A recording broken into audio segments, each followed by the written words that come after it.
Good morning, everyone. And it's July 21st, 2023, and I want to call to order the Kentucky Public Pension Authority Audit Committee special meeting. And to start off, we need an opening statement. Mr. Board, can you do that for us, please? Yes, sir. For the record, I want to note that this is a special meeting of the Kentucky Public Pensions Authority Audit Committee. This meeting is being broadcast via video teleconference pursuant to Kentucky Revised Statute Section 61.826 and may be viewed by the public at the Kentucky Public Pensions Authority offices located at 1260 Louisville Road in Frankfort, Kentucky. It is also being broadcast to the public via Facebook. I ask if you are speaking and are not appearing by video, please identify yourself before talking. In the event the video or audio broadcast is interrupted, we will attempt to reestablish a connection. If a connection cannot be reestablished within 30 minutes, the meeting will be adjourned and rescheduled to another date. Thank you. Now can we have a roll call? Ms. Rankin?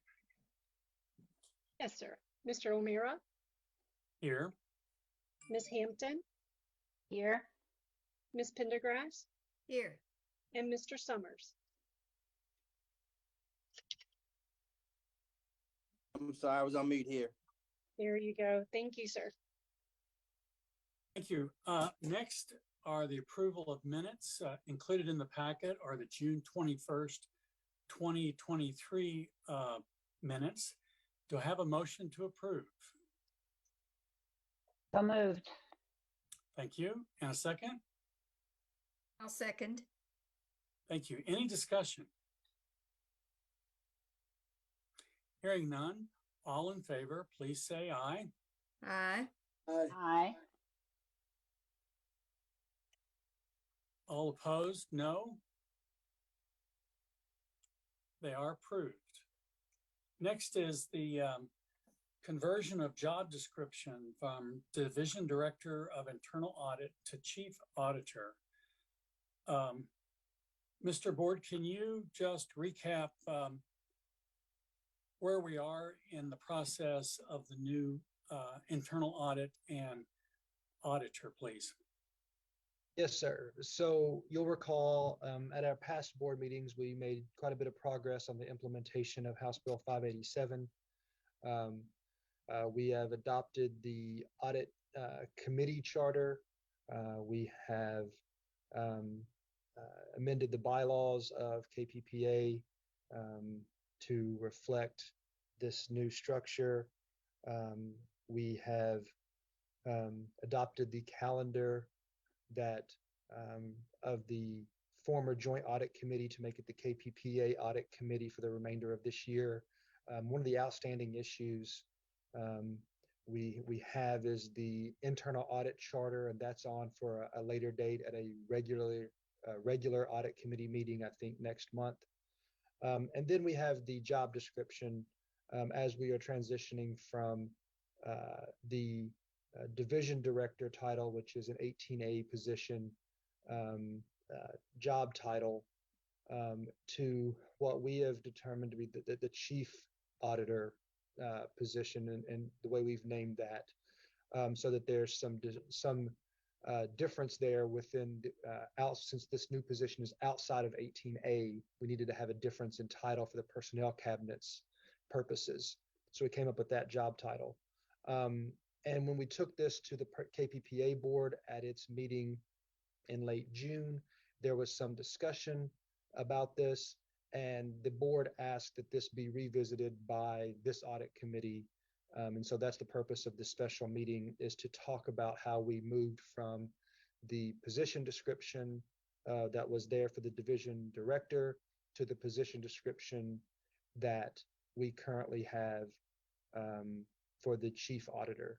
And so that's the purpose of this special meeting, is to have that discussion and eventually get back to the KPPA board with where this committee lands on that. So that's why we're here today.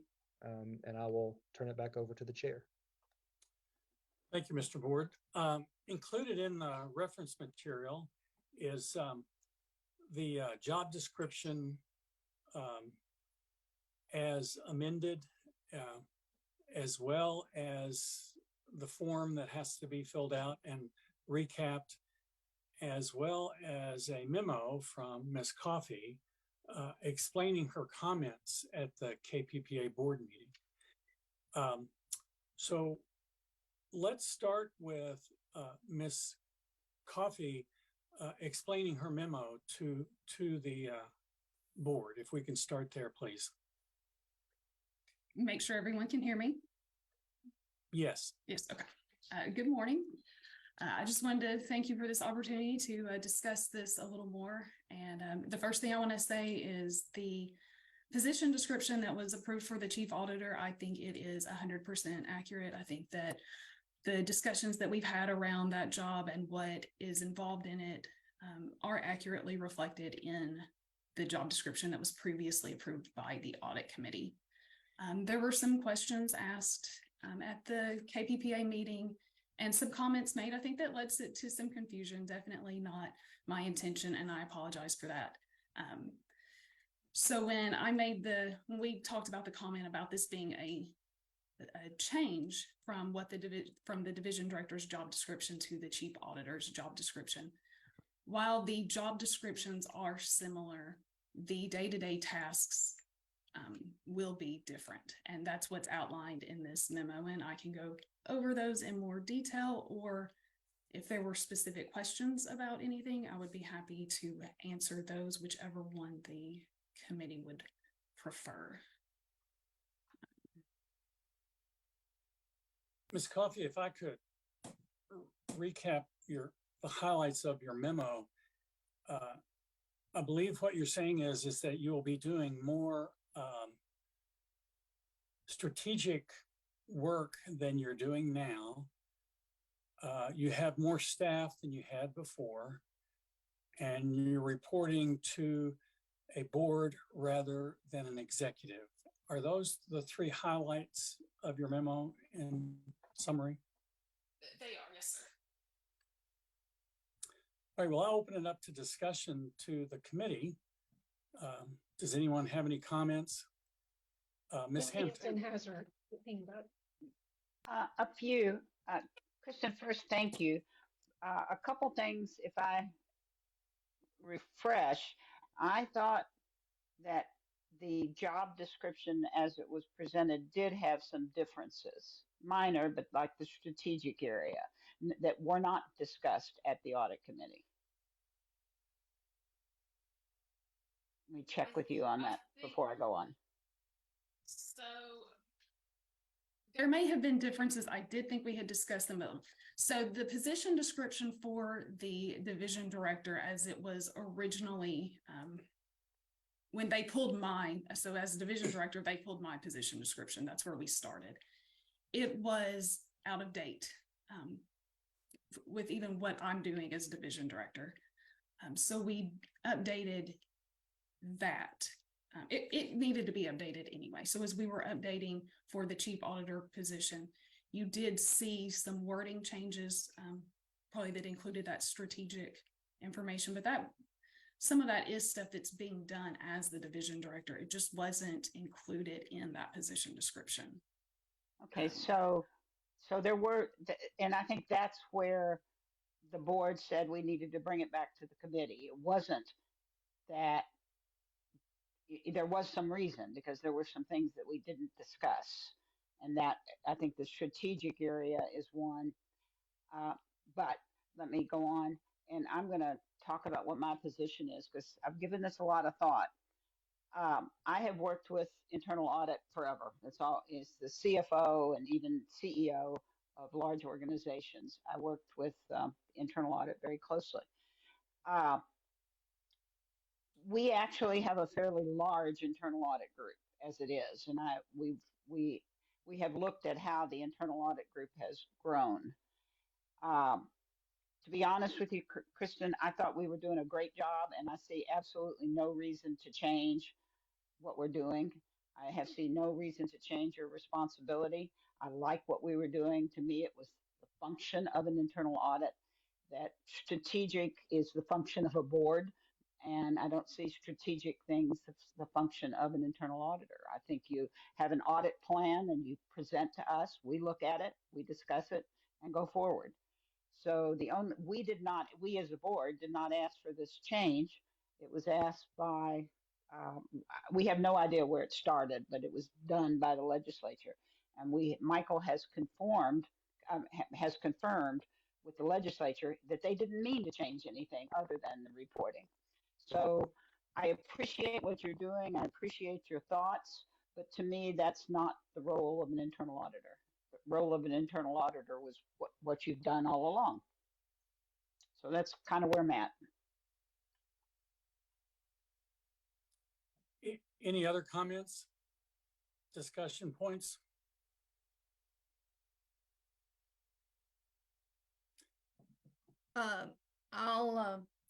I'll chime in. How many staff are in the internal audit division now? There is the division director, and then we have 4 auditors. Right now we have an intern, but she will be back to school in 2 weeks. So the division director and 4 staff members. So we've expanded from 3 staff to 4 staff, Yes, ma'am. added 1 person.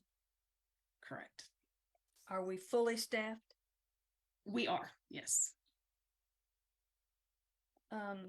I'd like to go to the very last page of the board packet to emphasize a point that Ms. Hampton just made, and that is that Representative Weber wanted to stress that the General Assembly did not intend to create an additional position for another auditor, but to statutorily ensure the structure is in place for the standards to be followed. So they were moving what we had, not creating a new situation. I have some specifics comments about individual tasks, but I can sum it up pretty easily by saying that I would only change 1 word in the job description that we've already approved, and that is on task 1. Sherry, if you could take us back to the first page of the position description. The original language said prepares risk analysis. I would change the word analysis to assessment. I wouldn't change anything else. Some of the changes in let's see. Back to the red line version. Sherry. Yeah, down at the bottom of that page. I'm sorry. That prepares risk analysis. I would change the word analysis to assessment. There are provisions proposed in the other task that put the internal auditor too close to management decisions, which would impair independence of the division. So I don't see any need to change anything other than that 1 word in the job description that we've already approved.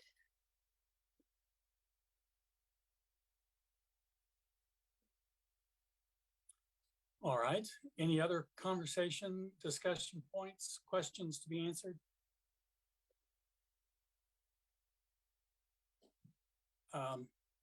Ms. Coffey, do you have any comments to make?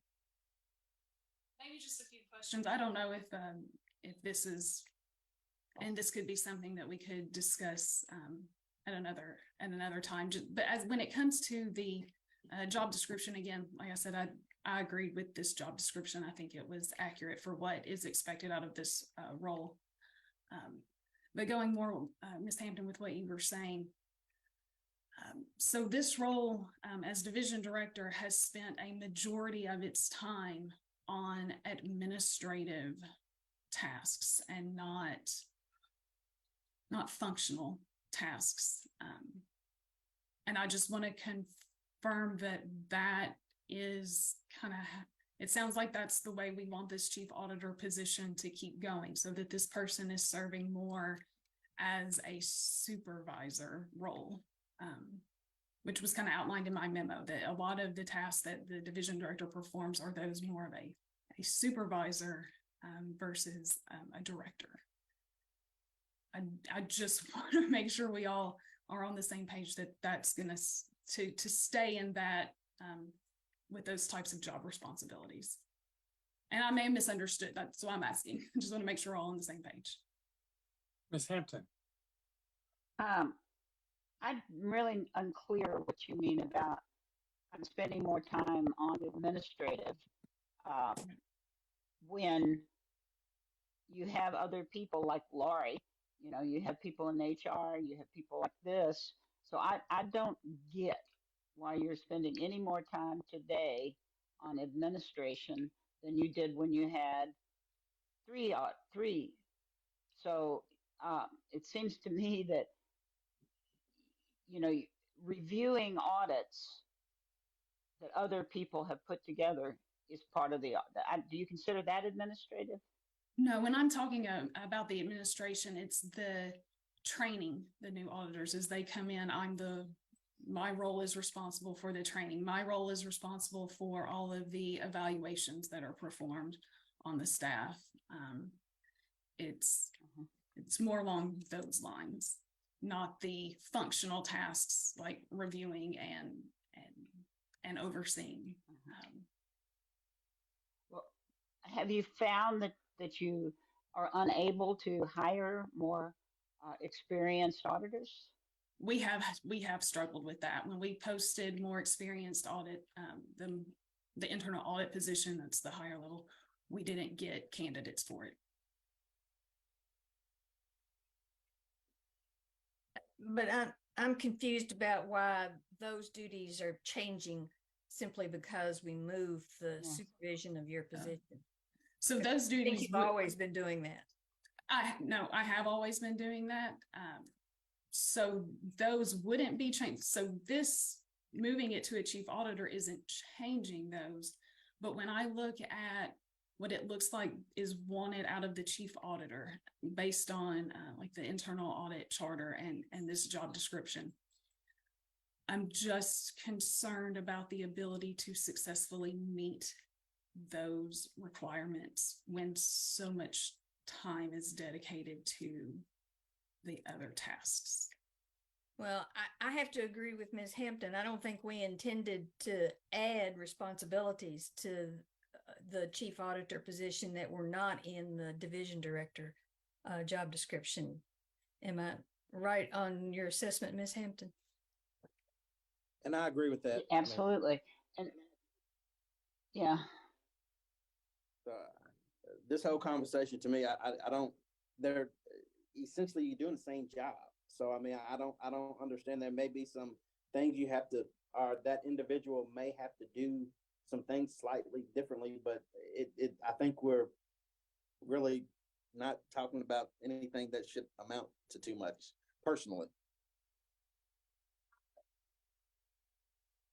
As for the training, I would expect that part of the development of your staff is allowing your project managers to train staff who are working with them, and that training ends up being a team effort. That would be one way to develop your successor, is by letting somebody else take on some of the responsibilities of training. The software training didn't make any sense to me at all. I would expect that the software provider would be conducting that training to use their software if necessary.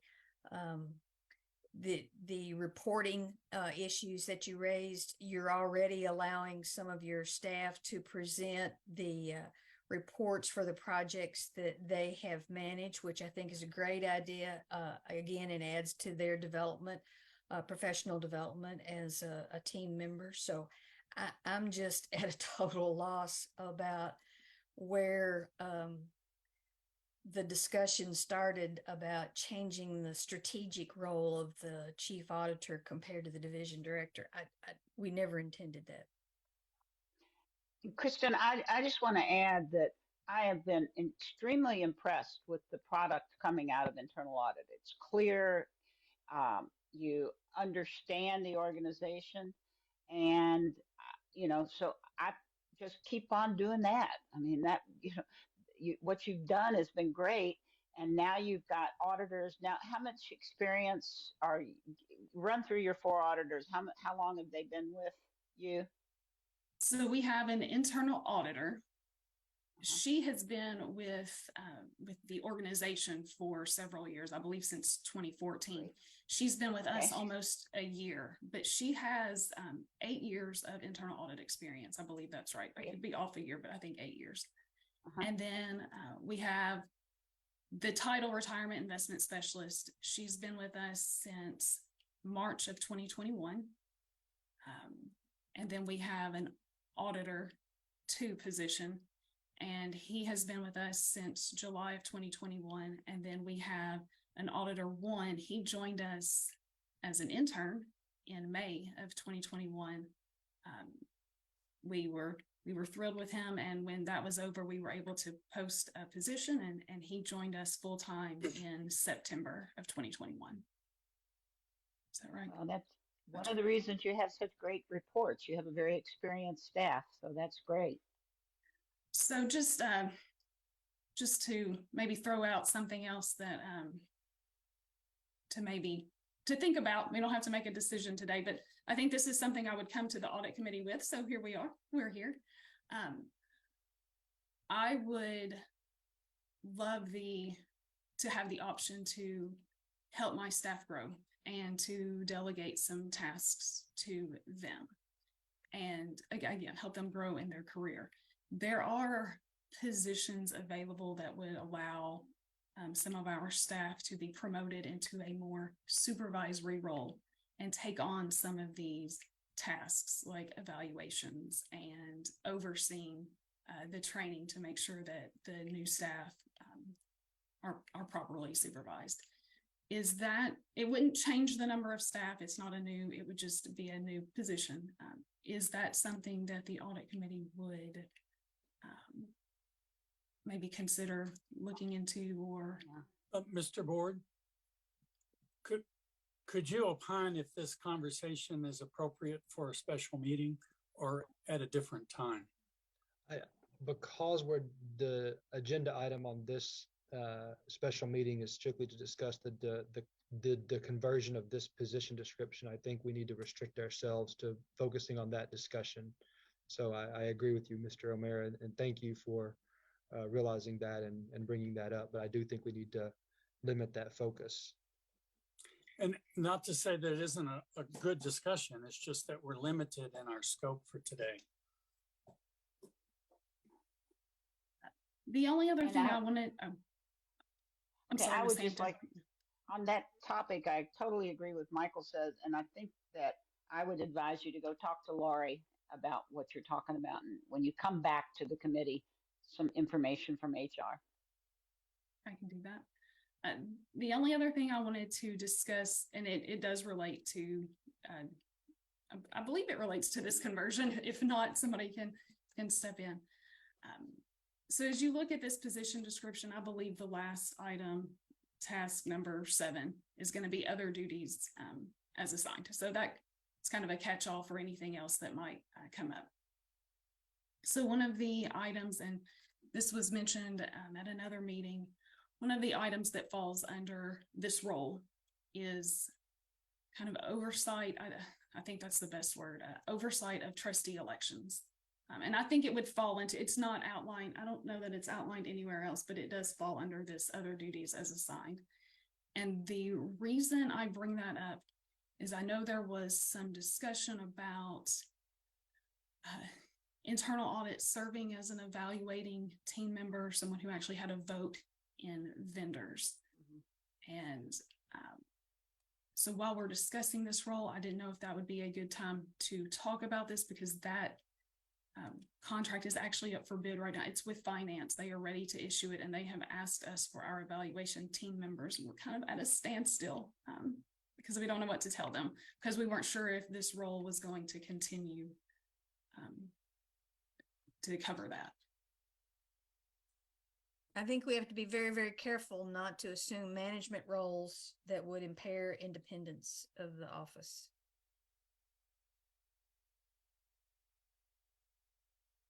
So is that statement that internal audit should not be the lead this search? I think she's talking about internal audit, a member of the internal audit staff being on the evaluation team for picking the election vendor. If they're going to provide oversight on the election process, I think maybe we need to rethink what we've done in the past. I think they have been on that evaluation team in the past, but I think we need to be careful about doing that in the future. Betty, do you see, in other words, make sure I understand. No one from internal audit should be on the evaluation team, but it's still okay for them to do the sort of oversight, counting, and reporting. I think that would be the safer way to do it, Yeah. but I'm open for discussion on it. I'm comfortable with that. That's Mr. not a Stewart. problem from the RFP standpoint. It's okay. We can staff the RFP evaluation team without internal audit if we need to. Okay. Michael, is that legal? I mean, are we okay doing that? There's not a legal issue. The issue becomes if there is an issue, it's the independence issue that Ms. Pendergrass raised. Just to throw it out there, there is an option that was discussed of, rather than serving as an evaluation member, there's the option of serving as a technical advisor. That's not a voting member, but someone that is available to answer technical questions for the RFP committee, the scoring committee, and evaluation committee. So that is another option that's there. And so that's something that just so the committee's aware if that's what they would prefer. But the issue is not necessarily a legal issue. It's more of the independence issue that Ms. Pendergrass brought up if there's a concern there. Ms. Atkins, have you used that technical expertise in the past? We have. You can do technical, and then they get to kind of give you some advice without having a vote. Becca, is this that complicated that you need technical advice from the audit on the election people? I haven't served on that one, so I don't. I'm sorry, Kristen, go ahead. I was it's not that it's that technical, and in the future they would most definitely be okay, but I would say in this upcoming year, internal audit is definitely the most familiar. So this next bid, it might be helpful just because internal audit has had the oversight of the process for so long. So if there were questions, we would be able to answer them easier. Betty, do you see that as hurting the independence, being a technical advisor? No, I think both the Yellow Book's audit standards and the AICPA audit standards clearly use technical advisors as examples of services that auditors can provide without impairing their independence. So answering technical questions, I think, is okay. Sounds good. And just one more thing to clear up as it relates to this role and that bid. Currently, I, as the division director, am listed as the operational contact for this contract.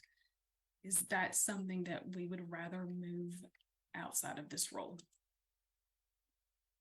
Again, they're getting ready to issue the bid, and I want to make sure we have it the way that it needs to be without holding them up.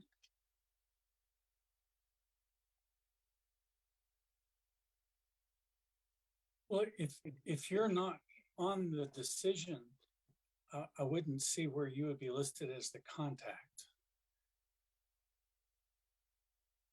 That makes sense, Bill. We can make somebody else the contact. Doesn't mean that you can't help that contact person in this transition year. I think Mr. Owens has his hand up. Sorry, I can't see that. Go ahead, Mr. Owens. Thank you, Mr. Chair. The question that I would ask the committee and Ms. Coffey as well is, what's the level of time commitment that it takes for internal audit to oversee the trustee election process? Because I would ask the committee to consider whether or not the overseeing of that process should be something that should be handed off to the CEOs of C and K, as opposed to being managed by internal audit.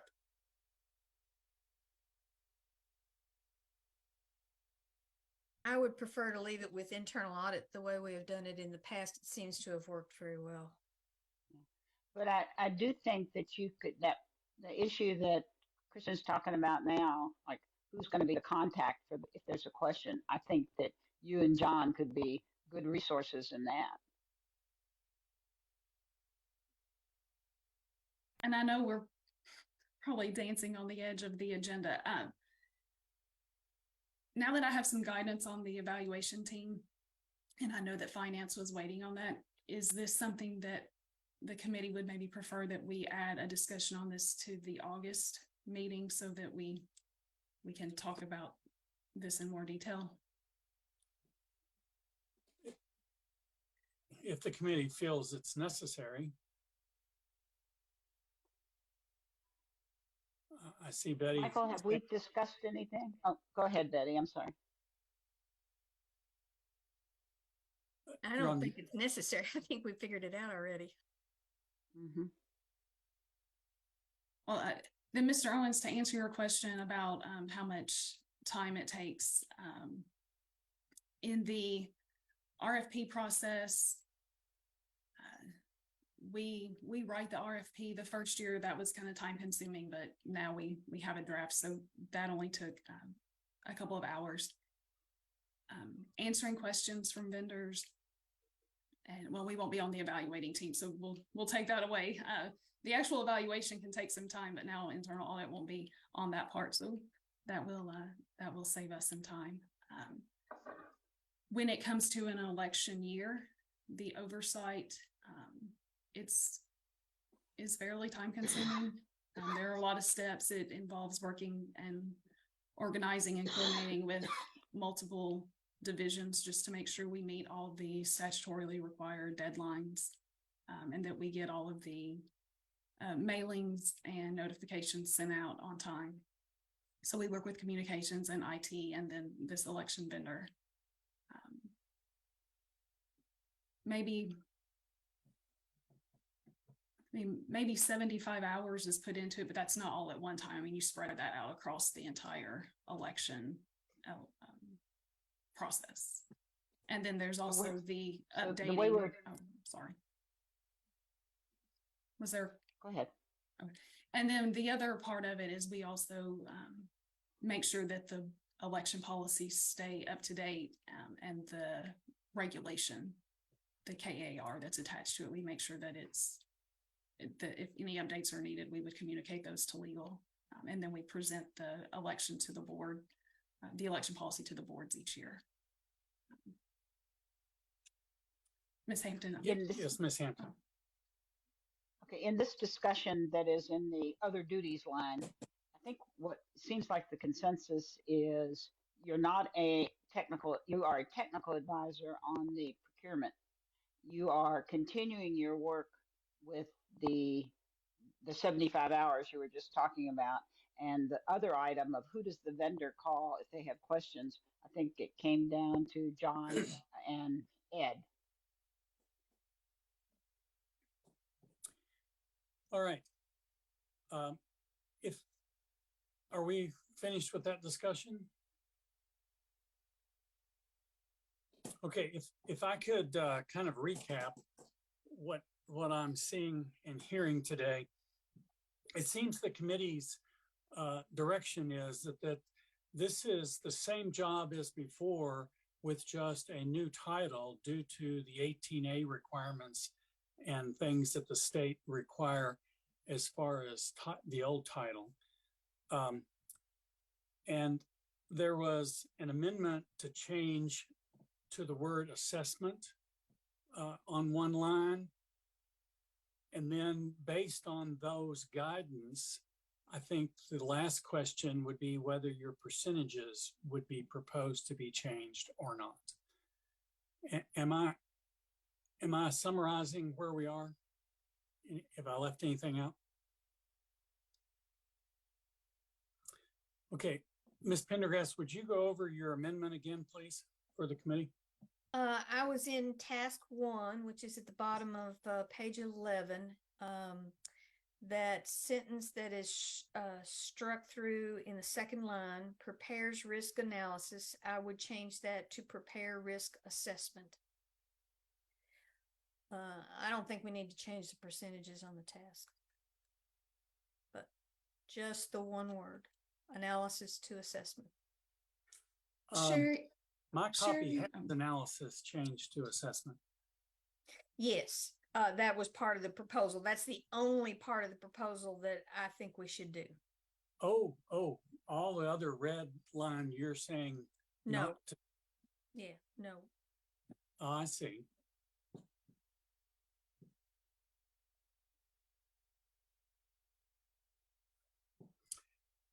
And then the percentages in red or black are what you're proposing.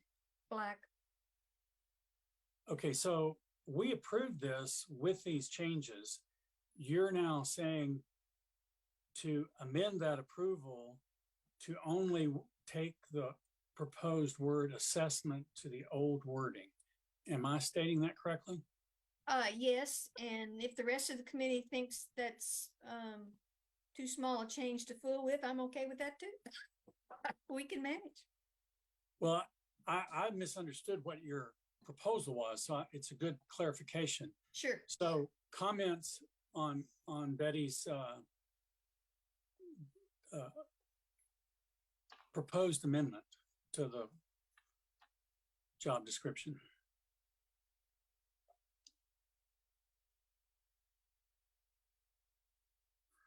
I would ask Kristen if she wanted to make a comment. I just want to make sure I understand. So that first, so that very first task would now read as, in conjunction with the audit committee, KPPA staff develop and maintain annual risk assessment and annual plan. The end. Is that what I'm hearing? And it would go back to 25%. No, it would No. read formulates internal. Hang on a second. Let me switch to a piece of paper that has a larger type. Sherry, do you want to go back to the original? I think it's the document before this one. That might help. Yeah. So it would read, formulates internal audit programs in order that all aspects of transactions are audited, prepares risk analysis or assessment if we decide we want to change that one word. I'm not sure we need to. Prepares risk analysis and annual audit plan, develops an effective team of competent subordinates who understand and are able to discharge obligations of the positions and jobs, supervises and directs audit staff, reviews, corrects, and comments on staff work scopes, plans, work papers, and reports, just like it sits right here. I think we know what we mean by prepares risk analysis, and I'm not sure it's worth it to change just one word. Betty, I agreed with the word assessment. I thought, assessment versus analysis there is a big difference. So I did like it. Yeah, I mean, if the rest of the committee wants to change it for that one word, I'm okay with that. I'm flexible on that issue.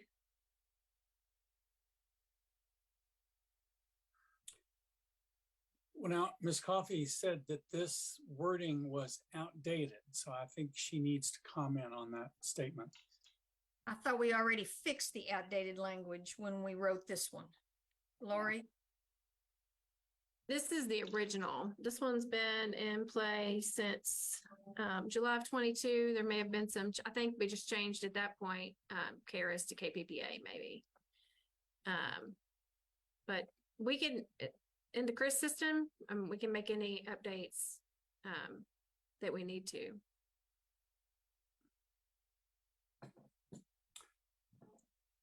Well, Ms. Pendergrass, this would follow the statement of the committee that we're not changing the duties of the position, only the title to be in compliance with the rules of 18A. I just That's a want good to make point. sure that Ms. Coffey has any comments that she needs to make about having this as the final product. I don't have any concerns about Ms. Pendergrass's suggestion. The only thing we'll have to do, and I can work with Lori, is if we change that first task back to 25%, we'll have to adjust some of the others just to make sure we get back to the 100%. But I can work with Lori on that unless the committee had additional. Well, feedback.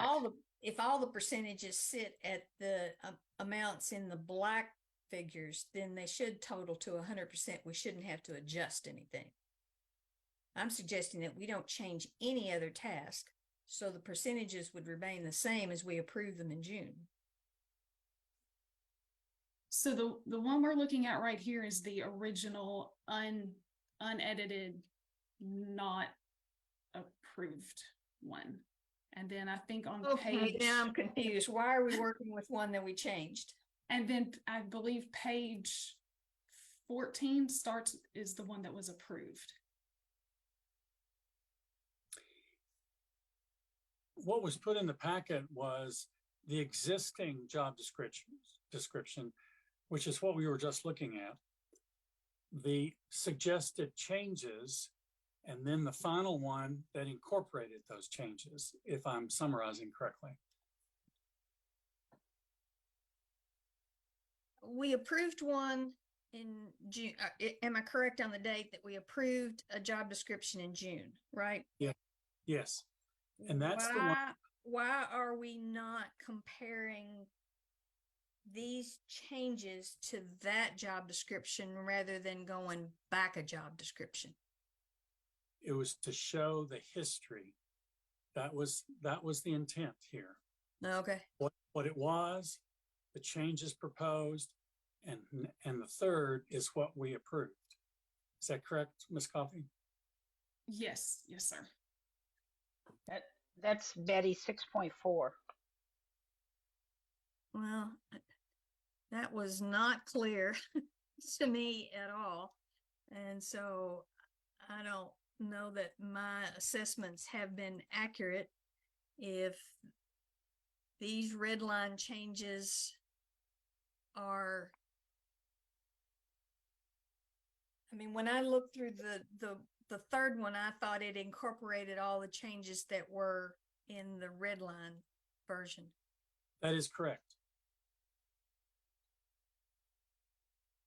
Then what was it she was trying to change?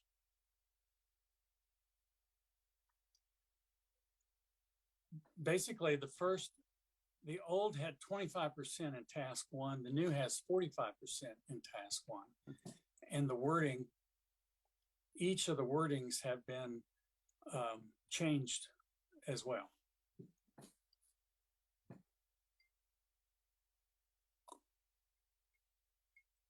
What are those changes, I guess, is my question. If we start with the job description that we approved in June, what is it that she wants us to change from that job description?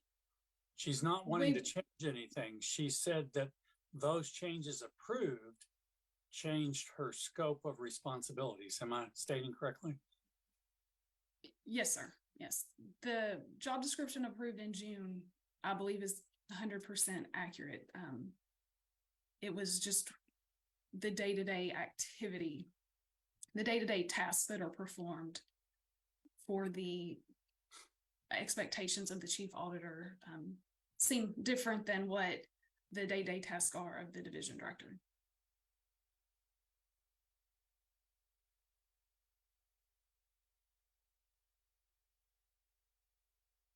But I think we've covered that earlier, so. Well, task one already has risk assessment instead of risk analysis. So that Mhm. Changes done.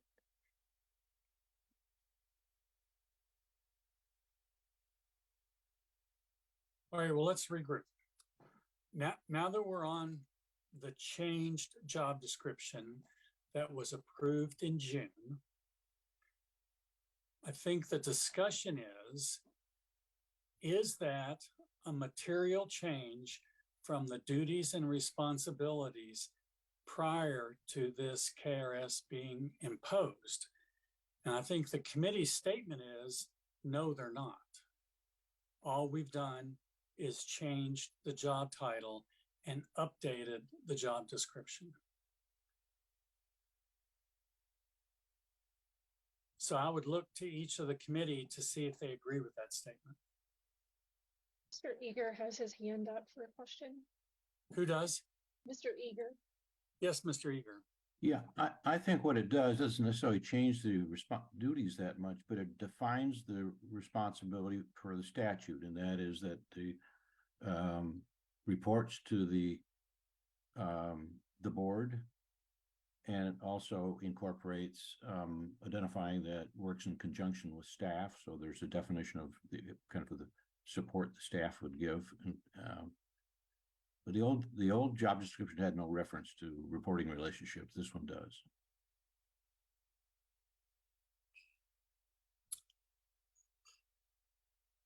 All right. Do I have a motion? Go ahead, William. So in my opinion, I just think that it was not the intent. I think some of that is the opinion of that is subjective, but I don't think that it was any board member's intent to change. We were just like I said. So I think that we can hopefully we can get a motion and get this approved. Well, I do have a concern that 45% of Kristen's time is spent on task one, where that's half of every day. And so I do have an issue with that.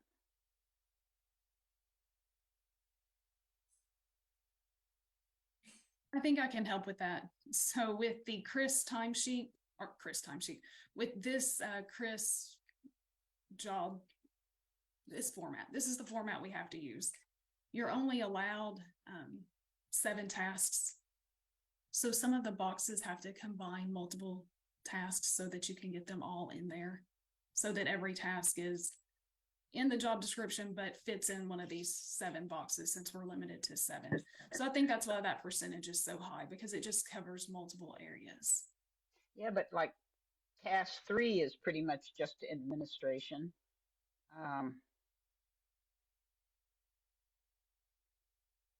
I don't know. So is task 4. I mean, yes, they're.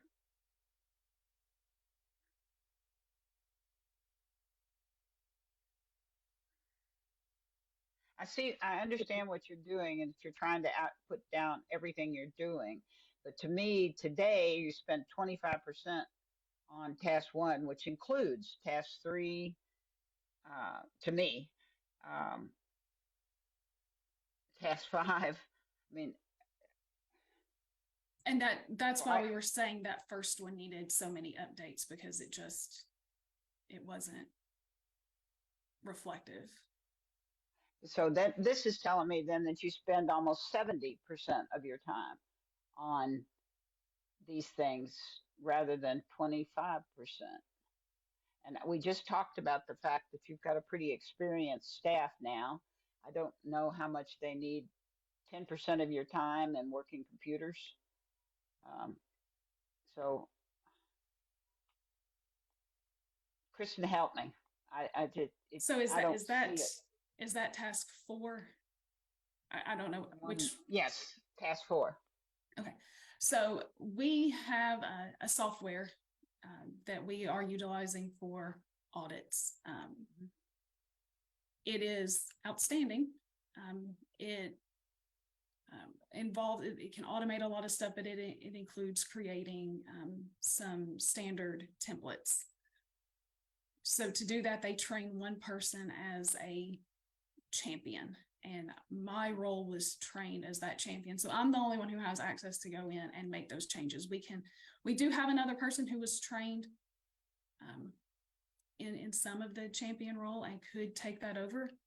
That could definitely be, that task is something we could reduce and hand that to someone else.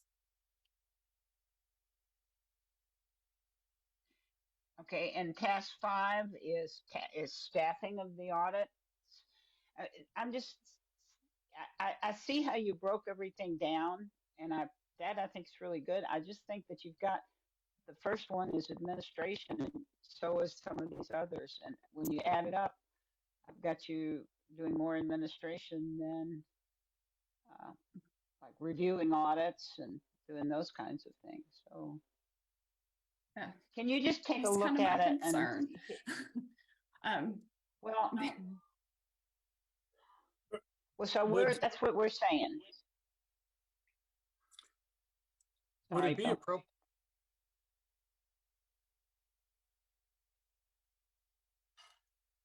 Would it be appropriate for us to, this has already been approved. We approved it in June. Would it be appropriate that we make a motion that our intent was that the scope of the job did not materially change except for the reporting structure, and that these tasks and percentages would be reviewed next year for amendment? Okay. So moved. Yes. All right, I Second. have a motion and a second. Is that correct? Yes. Okay, all in favor, please say yes. Yes. Yes. All right, so moved. So Good job, Mr. Chairman. I hope we have clarity and have fully covered our special assignment for today. Are there any questions on that at this point? Hearing none, I would be open for a motion to adjourn. Mr. Chairman, I'm Yes. sorry. Mr. Chairman, just before we close, I realized that earlier in the agenda, we didn't ask for any public comment, and I just wanted for the record to say that we had no public comment for this meeting. Thank you very much. I'm sorry I skipped that. Thank you very much. So we have a With the- motion. Yes, adjourn. with that addition, I will move to adjourn. All right. And by saying yes, we have a second and agree.